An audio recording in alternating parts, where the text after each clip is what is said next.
Assalamualaikum warahmatullahi wabarakatuh. My name is Vita Alfia. I'm from TBIC. So this video to fulfill the midterm test for Mr. Dedi Irwansyah.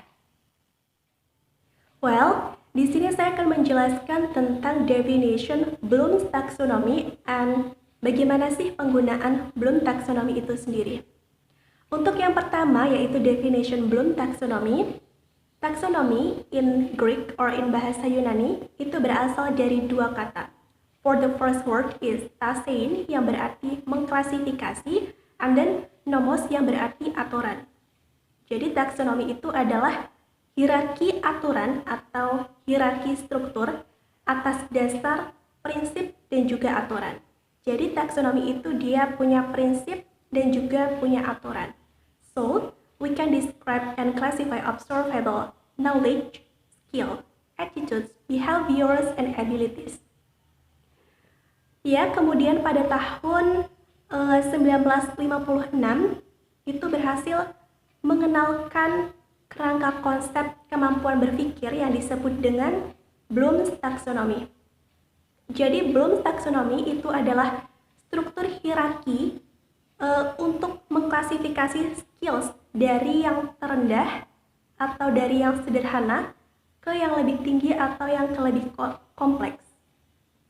Kemudian pada konsep ini ada tiga ranah intelektual atau intellectual behaviors. Di antaranya itu the first one is ranah kognitif, the second is ranah afektif, and the last is ranah psikomotorik. Untuk yang pertama itu ada ranah kognitif. Jadi ranah kognitif itu menekankan pada kemampuan berpikir atau kemampuan intelektual seseorang. Nah, levelnya itu ada knowledge, comprehension, application, analysis, synthesis, and then evaluation. Jadi keenam level ini itu ada 3 level terbawah dan juga ada 3 level teratas. Untuk 3 level terbawah itu disebut dengan lower order thinking skills, and then untuk yang 3 ranah teratas itu disebut dengan higher order thinking skills. Untuk yang kedua yaitu ranah afektif. Ranah afektif itu dia menekankan pada perilaku emosional seseorang. Jadi misalnya sikap, perasaan, kemudian motivasi seseorang di situ. Kategorinya itu yang pertama ada ranah diri, kemudian responsif terhadap orang lain atau diri sendiri, kemudian ada organisasi dan juga karakterisasi. Untuk yang ranah selanjutnya yaitu psikomotorik. Jadi psikomotorik itu dia menekankan pada fungsi manipulatif. Jadi manipulatif itu dia merupakan kemampuan motorik atau kemampuan fisik seseorang. Nah, jadi dalam psikomotorik ini, dia itu ada tingkatannya juga dari yang terendah hingga yang tertinggi atau yang lebih kompleks. Jadi yang pertama itu ada persepsi, kemudian ada situasi, kemudian ada reaksi yang diarahkan, reaksi natural, dan juga reaksi kompleks. Nah, kemudian yang selanjutnya itu juga ada adaptasi, dan yang lebih kompleks itu disebut dengan kreativitas. Nah, untuk yang selanjutnya yaitu bagaimana sih penggunaan Bloom taxonomy.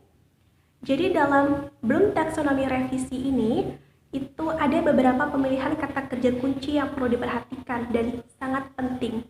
Jadi ada beberapa hal yang harus digunakan. Jadi yang pertama itu adalah menentukan tujuan pembelajaran. Jadi kita harus tahu apa sih tujuan dalam pembelajaran itu. Untuk mencapai kesuksesan dalam proses pembelajaran, kita harus tahu goals-nya, harus tahu tujuan pembelajarannya. Untuk yang selanjutnya yaitu menentukan kompetensi dalam pembelajaran.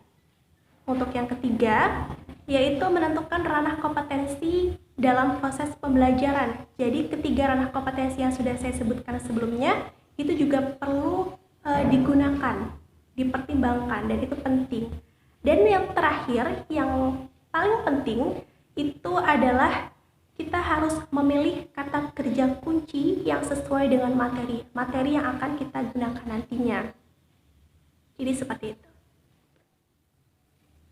Well, I think that's all for my explanation about Bloom's taxonomy, and I'm so sorry for my mistake. And the last say, wassalamualaikum warahmatullahi wabarakatuh. See you on the next video. Bye-bye.